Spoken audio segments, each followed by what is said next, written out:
Bonjour mes amis, aujourd'hui nous regardons l'action Google. Les marchés sont en train de chuter, c'est logique de chercher les opportunités et les premiers candidats sont les 7 magnifiques, les actions qui génèrent énormément de cash. Google fait sans doute partie de ces 7 valeurs extraordinaires et c'est cette valeur qui a encaissé le plus de baisse, parmi les plus fortes baisses dans tous les cas.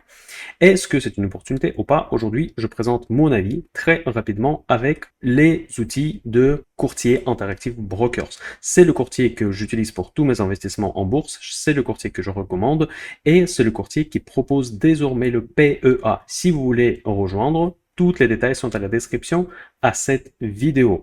Alors, l'action Google, elle dessine le pattern pratiquement par excellence selon toute la théorie classique des vagues et les hautes. Croyez-vous ou pas, moi j'utilise cette approche. Aujourd'hui, c'est moi qui présente mon point de vue. Dans les commentaires, vous pouvez partager le vôtre. Je trouve que la vague correctionnelle ABC s'applique parfaitement dans la configuration actuelle de l'action Google. Nous avons vu le plus haut qui s'est approché à 200 $ par action Google. Ensuite, la vague de correction A qui s'est arrêtée sur la moyenne mobile de 200 jours. Ensuite, le rebond sur la moyenne mobile de 50 jours.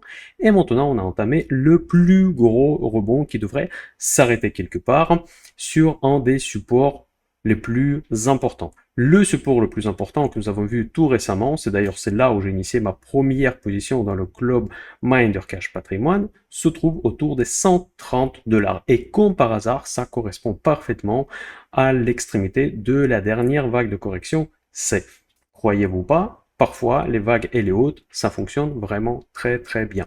Pour résumer, de point de vue technique, ce n'est pas intéressant encore d'acheter l'action Google parce qu'il n'a pas encore terminé sa correction. Comment ça se passe de point de vue fondamental?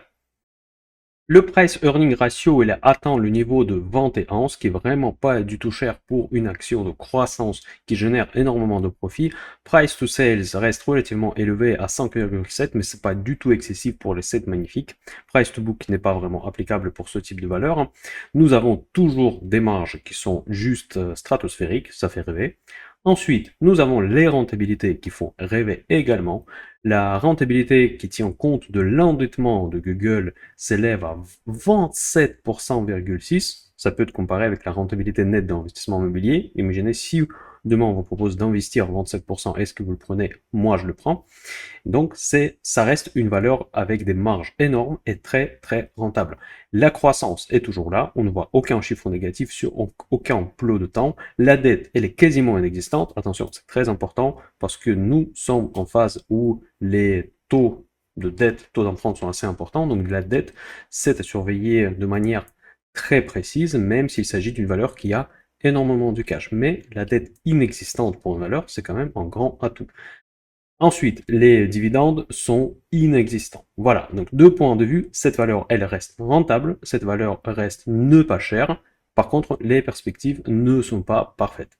Pourtant, n'oubliez pas que ça reste une valeur d'intelligence artificielle, et l'intelligence artificielle, c'est le secteur à la mode actuellement, et ça ne risque pas de changer. C'est tout pour aujourd'hui. Si vous avez aimé cette vidéo courte, n'oubliez pas de mettre un like et partager avec vos amis qui s'intéressent à la bourse et à la finance. Et renseignez-vous sur le broker Interactive Brokers.